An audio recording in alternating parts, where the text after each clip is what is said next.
Now I would like to welcome His Holiness Jain Acharya Ji, the founder of Ahimsa Vishwa Bharati, to address the audience and share his thoughts regarding sustainability. Please welcome, sir.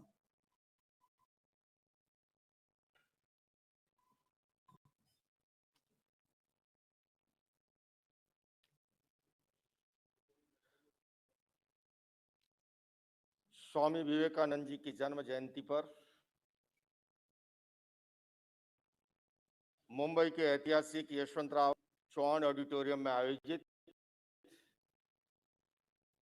Sustainability summit में कार्यक्रम के मुख्य अतिथि, सादा जीवन उच्च विचार के प्रतीक पुरुष, महाराष्ट्र के प्रथम नागरिक माननीय भगत सिंह कोश्यारी जी, महाराष्ट्र सरकार के मंत्री महोदय भाई आशीष सेलार जी, भाई गोपाल आर्य जी, नानक रूपानी जी और आयोजक संस्था के प्रेसिडेंट भाई राजेश जी, बंधुओं और बहनों,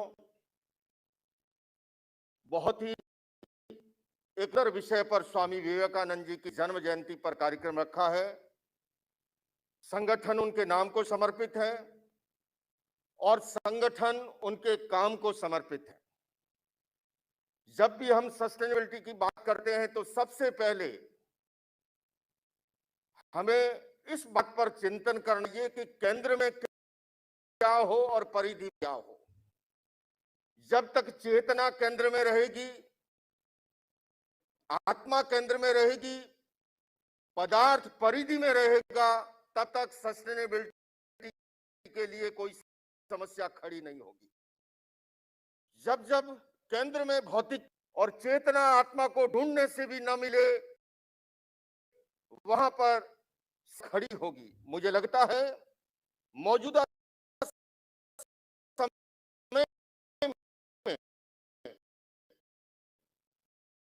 आज global warming, climate change, ozone की छतरी का छेद वृद्ध जा रहा है, धरती का तापमान बढ़ रहा है, समुद्र का स्तर बढ़ रहा है और ये आप मीडिया में देख रहे होंगे, जोशी मठ में आपदा भी जो है वह कहीं न कहीं इस सत्र से पहले भाई गोपाल आर्य जी बहुत ही उन्होंने ठीक विश्लेषण किया कि मूल बाकी 99% जितने जीव जंतु हैं वे प्रकृति से छेड़छाड़ नहीं करते हैं।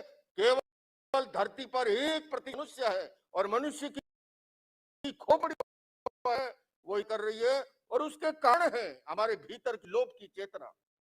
वनों की अंधाधुंध कटाई हो रही, खनिज पदार्थों का अंधाधुंध दोहन हो रहा है, नशीले पदार्थों का व्यवसाय हो रहा है। उसका कारण क्या है?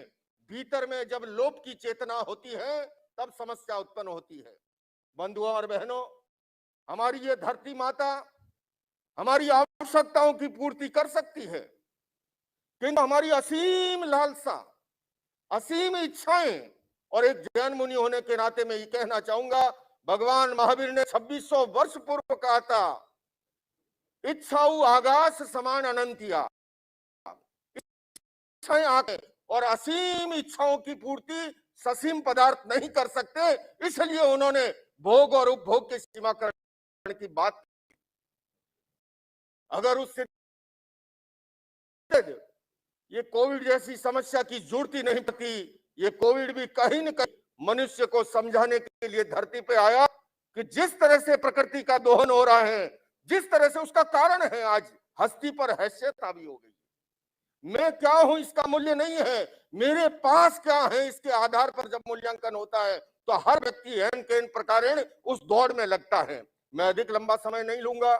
जहां पर माननीय राज्यपाल जो न केवल सादा जीवन विचार के प्रतीक है बल्कि विद्वत्ता और विनम्रता की पराकाष्ठा मैंने उनमें देखी है, जब जब भी उन्हें सुनते हैं तो एक नई खुराक मिलती है।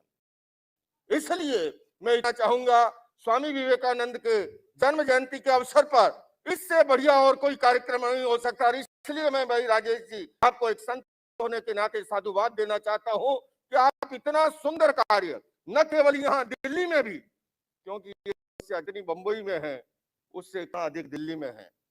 इस समय अगर आप दिल्ली में आ जाए, न केवल एक्सट्रीम ठंड, बल्कि पॉल्यूशन का जो लेवल है आप कल्पना नहीं कर सकते। तो आइए बंधुओं, इस धरती को बेहतर बनाने के लिए, इसे सुंदर बनाने के लिए हम जैसे अपने अधिकारों के लिए करते हैं, लड़ते हैं, हम अपने कर्तव्य के प्रति जागरूक बने। मेरा क्या दायित्व है, और इसके जब तक हम अपनी जीवन शैली में बदलाव नहीं लाएंगे, आज कोविड काल के बाद में दुनिया में भारतीय संस्कृति का जैन शैली के प्रति एक नया आकर्षण उत्पन्न हो रहा है। लोग और योग की और आयुर्वेद की और नेचुरोपैथी की और न्यूरोथेरेपी की और ऑर्गेनिक की और जागरूक हो रहे हैं। यही वो समय है जब आप और हम सभी मिलकर के, इसलिए मैं कहूंगा, आओ मिलकर बैठे आपस में बात करें, 4 कदम ही सही चलने का साथ करें।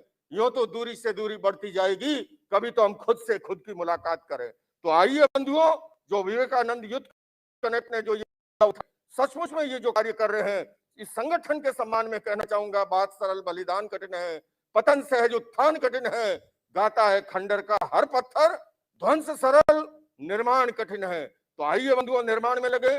और आज माननीय राज्यपाल श्री ने जिन्हें अवार्ड देकर के सम्मानित किया है, नानक रूपानी जी से लेकर के सामने बैठे, उनसे कहूंगा, इतिहास कांच के टुकड़ों की उज्जवल हीरो का बनता है, और इतिहास घास के तिनकों का नहीं, फौलादी तीरों का बनता है। अरे समरांगण में हथियार डालने वालों, इतिहास कायरों का नहीं, ऐसे त्यागी तपस्वी बलिदानी वीर है। तो आइए बंधुओं, इस यज्ञ में हम भी आहुति डालें, हम भी साथ जुड़े, और स्वस्थ समाज, स्वस्थ राष्ट्र, स्वस्थ विश्व के लिए अपनी ओर से योगदान देने का प्रयास करें। इन्हीं शब्दों के साथ ओम अरहम।